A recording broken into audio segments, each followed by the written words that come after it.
Bernie Insider. I'm Tommy Price. And I'm Courtney Bruce. I hope everyone had a Merry Christmas and it's off to a great start, a good 2020. Oh, it's been wonderful so far. Yeah. Hey, before we broke last time, I guess the last Insider, we talked about the Bernie Life and what they were doing, this special needs Christmas party. It went really well. Did you get a chance to go out? Yeah, I went by there and it was neat to see the kids that are seniors at both Champion and at Bernie High School just pouring their hearts out to the kids that they were making that party for. I love it. That's a golden moment. You got students in our district.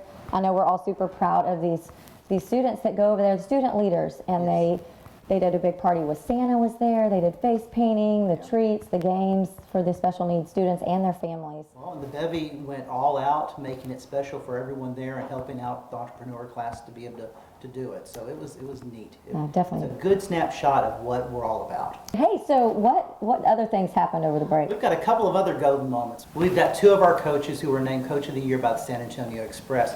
Jonathan Tate, who led our girls Champion High School cross country to state, and also they did number 3 in the boys. And we also had Coach Kaiser, who led our Chargers to semifinals in the 5A Division II. For state semifinals. Semifinals. So it was busy time. And then we got a notice from the state controller's office that we received a transparency award for our website. What is that? It really just talks about being real easy to find things. If somebody wanted to go in and look at our check register, they wanted to see what our demographic study is, whatever it may be, it's just easy to maneuver around and nothing's really hidden. We want everybody to see what we're doing and how we do business. Hey, the district does things good from the top to the bottom, so. We want to. That's good. We feel like this is our obligation to the community. Okay. Hey, well, coming up, we're going to introduce you to Bernie's Bright Lights. Stay with us.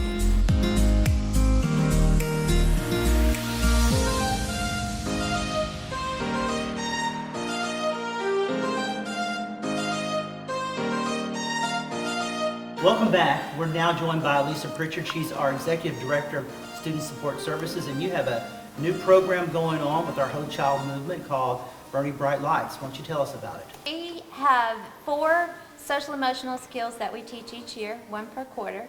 And so we asked each campus to highlight students and staff members who exhibit that skill. Like the first quarter was optimistic thinkers. So and then they turn those names into me, and we recognize 1 student and 1 staff member at the board meeting with a book about that skill. So, somebody might be asked, so what's so important about optimistic thinking? We're supposed to be teaching algebra in school, so why is this important? Optimistic thinking is about growth mindset, moving forward, having a positive attitude. Why would you bother to learn algebra if you didn't think you could? If we don't learn to try and keep going up, and that's part of the optimistic thinking, that we want our students to have the soft skills once they leave us. So. Exactly. Self-management was our second skill, and then this quarter we're teaching goal-directed behavior, and our last quarter we'll be teaching relationship skills. It's important. So these are the skills that are real-life skills and that help people be successful. If you're good with numbers and not so good with people, that may not work well for you. So why don't you tell us about the people you have brought with you? I brought Sarah, who is a kindergarten teacher from Fair Oaks Ranch. She was our staff member for Optimistic Thinking. And Delfino is our student from Bernie High School for Optimistic Thinking. And this is Jessica, and she is the counselor at Bernie High School who's responsible for implementing this at her campus. How did you go about implementing it? We really rolled it out with a team, so I can't take credit for it. We've got different teachers teaching different subjects and different levels, and an administrator on our team. And we all got some training first so that we knew how to teach the skills, and then we rolled it out to our staff members because we thought it was really important for the staff to know how to practice the skill before they turned around and taught it to the students, because we are the models for the student. So if we're not practicing optimistic thinking in our own classroom, they're not going to want to practice optimistic thinking. And so we've done a lot of activity-based training because we also want them to turn around and be able to use the instructional strategies we're using in the training in their classroom to have fun with their kids. Well, I know my son teaches kindergarten. If there's any level that needs optimistic thinking, because when they walk in, you're still zipping pants and moving noses. And so tell us about how optimistic thinking helps you in the classroom. Well, coming from kindergarten, they come in at many different levels. Some of them might know a little bit more than others, and so there's frustrations that come naturally. And so teaching them that it's okay to make mistakes, and a lot of it is just, I want to see your best effort. And as long as they've got that optimistic or positive mindset that they can do anything that they put their minds to, then we can pretty much guarantee some success through that. And so a lot of the times, especially with writing, that's where I notice it the most is, they get bogged down trying to sound out a word. And, I always preface it before I give them an activity that I don't care if every word is spelled perfectly. I want to see that you're trying. I want to see that you put forth that effort trying to figure out the beginning sound or the middle sound or that ending sound. And so, just teaching them that it's okay to make mistakes and I just want their best is something that, with everything that we do in kindergarten, it's so important. Delfino, tell us about a way that you practice optimistic thinking. I was hearing earlier when we were kind of talking about the pumpkin story. Tell us about your pumpkin story. So it was maybe in November. We were drawing pumpkins. We trying to finish to color it. It took me long to finish it. Once my friend finished it, she told me to come and look at it, and she said that that it looks so bad. But then I said that yours actually looks so good. Sounds So, like you yeah. were encouraging her and wanting to do better yourself, right? Mm-hmm. You're being a good role model about thinking positively, like, hey, maybe this wasn't my best, but hey, I can do better. And that's what it's all about, to think optimistically, and it sounds like that you did that. So what did this mean to you when you received this award? It's pretty special? Yeah, pretty special, but my parents were trying to surprise me like, I forgot. So once I came here, or not came here, we were eating dinner, and then they told me that we're trying to surprise you since you were getting the award. I was like, oh, I should have ruined it. Well, for Jessica and for Lisa, how do you go about with our teachers making this just not one more thing they have to do? Because our teachers are responsible for so many things and shaping the lives of our kids. How do we go about making this just not one more? I think Jessica can give you some specific examples, but what I tell them in their training is that social emotional learning, we all talk about having so much on our plate, and this is just one more thing. It is not one more thing. Social emotional learning is the plate. If you don't have the foundation to put all those other things on, then all the other things don't make sense. But social emotional learning is the plate. That's the foundation that we need. And I think the buy-in for teachers is that they recognize that for whatever reason in this generation, it's lacking. These skills are lacking. If they're not explicitly taught at home, who's going to teach them? And who better to teach them than the people they're with every day? And the reason that we target strategies that are fun and active and movement centered is because not only do they help teach the skill, but they can use it as an instructional strategy at the same time, so it doesn't feel like they're doing double duty. They're teaching the skill as they're teaching algebra. And the teachers have just really jumped on board. They've done a great job. If you walk through our hallways, you've got bulletin boards showing the power of positive thinking. Self-management last 9 weeks was really awesome as well, because a lot of our kids need to work on self-management, and it's more than just, self-control. It's the organization of your planner. It's going to bed at a reasonable hour. It's eating appropriately. And, I think like the teacher buy-in is that they can see they're with the kids 8 hours a day, that there is a need there. What about honoring these traits? What makes it feel so important to honor these traits? What do you think? Well, I think that by honoring it, it becomes a buy-in for the student. And so, students, especially at the high school level, have the tendency to poke fun and say, oh, optimistic thinking, it's not a big deal. But once they see someone is actually doing it, inspires them to do better themselves. And so I think the honoring part is really great. It's also great with our parents. We've been sending out emails for all of our nominees to let their parents know they've been nominated by their teachers. And And the parents just love getting that positive feedback from school instead of maybe the not so positive feedback, you know, honoring them for what they're doing good in school. Well, to me, one of the things that's important is we listened to everyone in the community when we talked about the strategic plan and what we thought, what we wanted from the community was what did they think is important for us to instill in our students. And this came from that group of 400 people that got together and talked about what did we want the academics to look like. And we all wanted the strong academic part, but it was just over and over again we heard we wanted these soft skills and that if you look are missing sometimes. Yes. So, last words from you two. You got the first ones in Bernie ISD that got this award. So, what can you say to other people who want this? I should say that somebody out there should do the same thing like I did. So. Awesome. And I think taking, these skills that they're presenting us with, and a lot of it is things that we already know, but just having that reminder and kind of a plan of, or a way to present it to the kids to kind of introduce it to them, it really, implementing that helps us in the long run. You mentioned time earlier. We save a lot of time by teaching these things to them because it makes them more resilient. It gives them that grit so that whenever things do get tough, they've got that to push through. Otherwise, without that skill, it might bog them down, it might discourage them. So I think it's just been really good, just especially with my little ones, teaching them that it's okay to make mistakes and it's okay, and just kind of keeping that positive attitude with them in the classroom. Well, we're very proud of you, all of you, but we're very proud of you being our first recipients, but it's even, proud of our central office and bringing our teachers together. So I want to thank all of you for being here today. And up next, we have our Cibolo Book Club.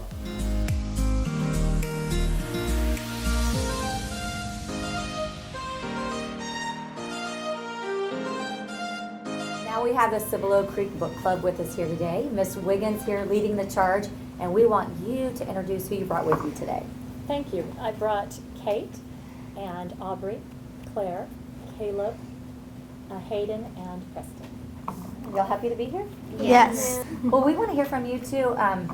What inspired the book club? There was a need for students to have a voice in the type of books that they would like to read, and for them to have a casual atmosphere so that they can feel comfortable about talking about the book. It felt like many times teachers were forcing students to read certain types of books, and it wouldn't necessarily be something they were interested in, and you never really saw them talking about it after the fact. And I thought, why not try doing something like this, letting the student select the book, and it seems like it's worked. Well, besides selecting the book, what I thought was unique, they give up lunchtime with their friends, right? Why don't you tell us the schedule and how that works? Absolutely. It's once a month on a Wednesday. They don't have to come every month. They pick the months that they would like to, depending on the type of book. If they feel that that's a book they're not interested in, they can skip that month. They wait until there's a book that they're interested in.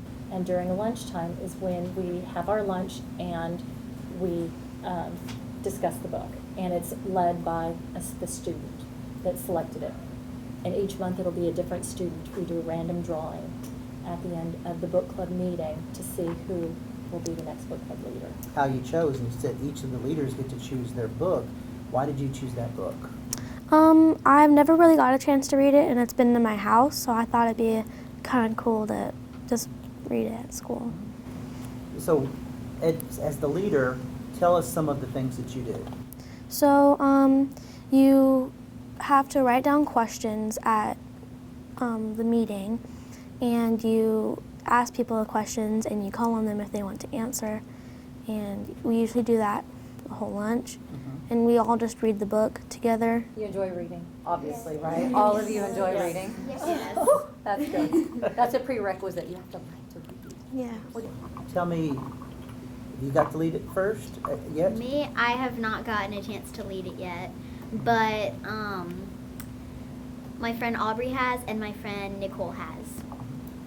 If y'all were to tell your friends, like, hey guys, come join the book club, what would you tell them the reason would be to join? Like something that really inspires you about being a part of the book club. So I usually tell my friends about what book it is, there is, and sometimes they come, sometimes they don't. But this time I am the leader, so I know they will come. That's good. What did you choose to read?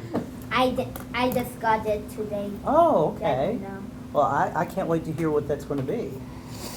Well, hey, wait, Dr. Price, you actually go to this book club, right? I've gone twice. Oh, he's gone twice. I've Okay. gone twice, and they, I wanted to read one of the books that they were reading, and I read The Ethan I Was Before, and I have to tell you, that's a moving book. What did y'all get out of that book? 'Cause it's a very deep book for fifth graders. I thought it was a very good book, and it was it was a little confusing at first, like to take in what had happened, and it ended up, like in the beginning for me, it was actually a little bit confusing. And then in the middle, I thought that, can I give a spoiler or can I? Oh yeah, can you give a spoiler? Okay, so I thought that Ethan's new friend, I thought she might have been like connected to Casey somehow. And then I wanted to keep reading so that I could find out if I was right or not, and I ended up not being right. But I really liked reading the book because it was a good book, and it was really it was a sad book, but it was a good book in the end. We want to encourage you guys to keep doing this and encourage friends to come. I'm glad you've encouraged your friends to come, buddy. And y'all all just encourage someone else to come, because this is what makes you great as a student, and it's what makes our district great, is to be a part of something like this and to be able to recognize what y'all are doing. And it's such a great thing in our district to be doing this. You guys, keep it up. Keep up the good work. Thank you. Up next, a recent graduate is already making a difference. That's perfect.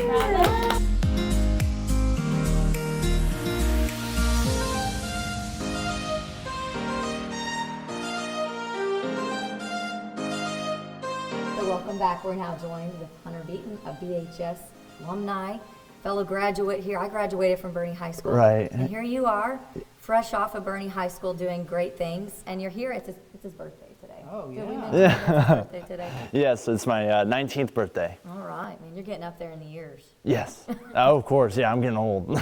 You've already accomplished a lot in your 19 years, though. You just made the dean's list as well. Right. Yeah. First semester at UT. Yes, ma'am. Tell us, how'd you do it? Kind of applied the rigor that I learned in high school of trying to do the best that I can and all that I can.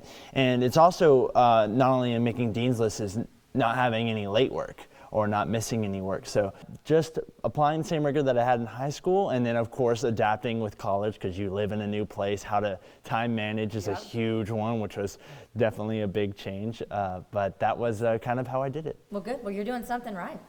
Well, thank you. Yeah, one of the ways that I got to know you through was your First Aid Bags program. Right. I want you to tell everybody about what that is in case they don't know about it, and how you've continued that. Sure.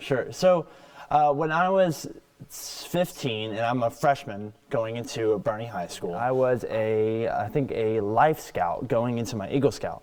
And Eagle Scouts, you have to have a project.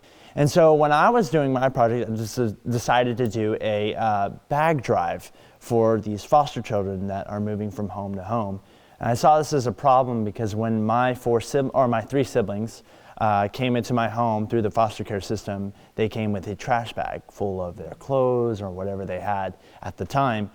And so I saw that this was a problem. I was like, why are these children carrying trash bags? And so when I had the opportunity to create a project, I said, I'm going to start with that. And so I saw the need, and I got amounts of donations from the community and from very generous donors, especially in Bernie, where we have very generous people. And I was able to raise $10,000 to just get these donations to these kids. And it was a really incredible experience, especially back when I was a freshman, thinking, wow, like I can't believe I started a project. And after that, I thought I was done. I done my bag drive, I got my project finished, and I got my Eagle Scout. And so I finished, and I was like, yes, I'm finished. I'm done.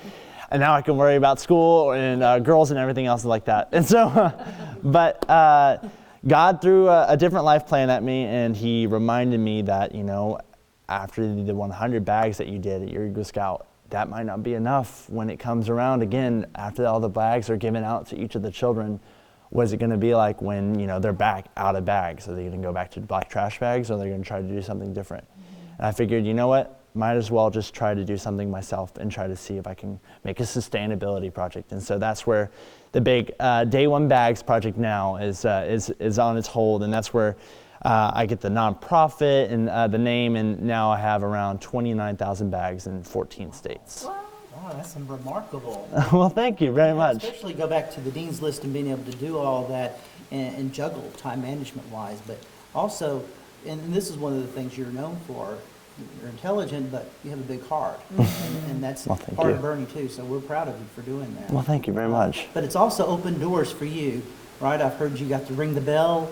At NASDAQ, it was a really, really incredible experience. New York, I had never been, and so just blew me away, the energy there, and NASDAQ in and of itself was an amazing experience. We were told just, you know, as soon as, you know, the countdown begins, you just keep clapping, keep going, and keep up that energy, and it was just a very awe-inspiring moment. And then, of course, on the big Times Square walls, you got our face up there, and I was like, that's not me. I can't believe that. It's crazy. And so, but it was a really, really amazing experience, and you know, God has blessed me with such an avenue to hopefully grow my project even more. You know, and giving back is very important to be, you know, a big part of what we push is the whole student, not just academics, but giving back, and that's part of the whole student. What advice would you give students that are in school now at Champion or at Bernie High School, if they wanted to do something like you? How could they do it?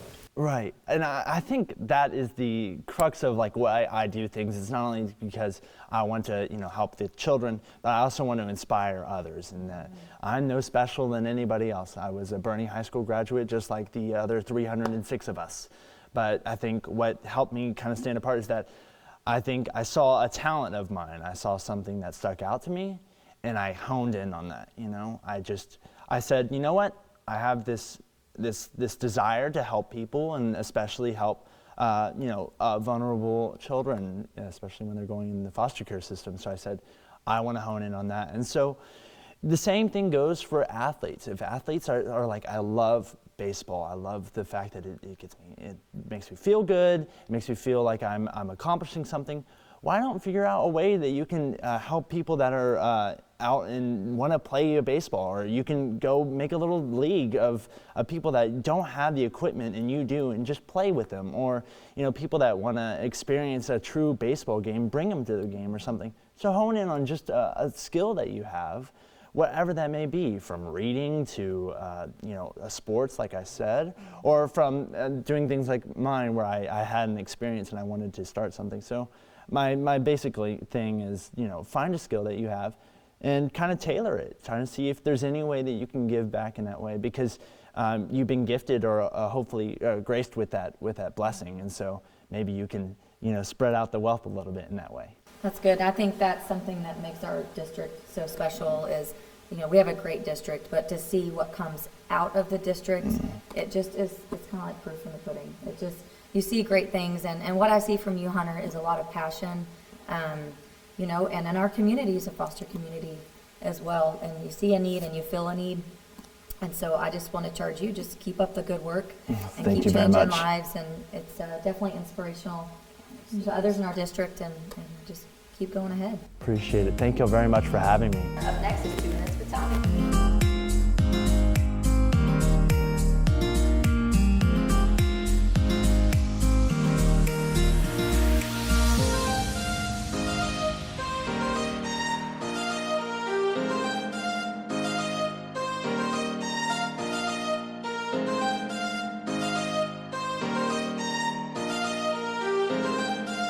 Good things are happening this month. We have the livestock show, the Kendall County Livestock Show. One of my favorite events. We have our FFA students and our 4-H students showing off their works, and then we have our first annual Bernie Alumni Association luncheon on the 31st.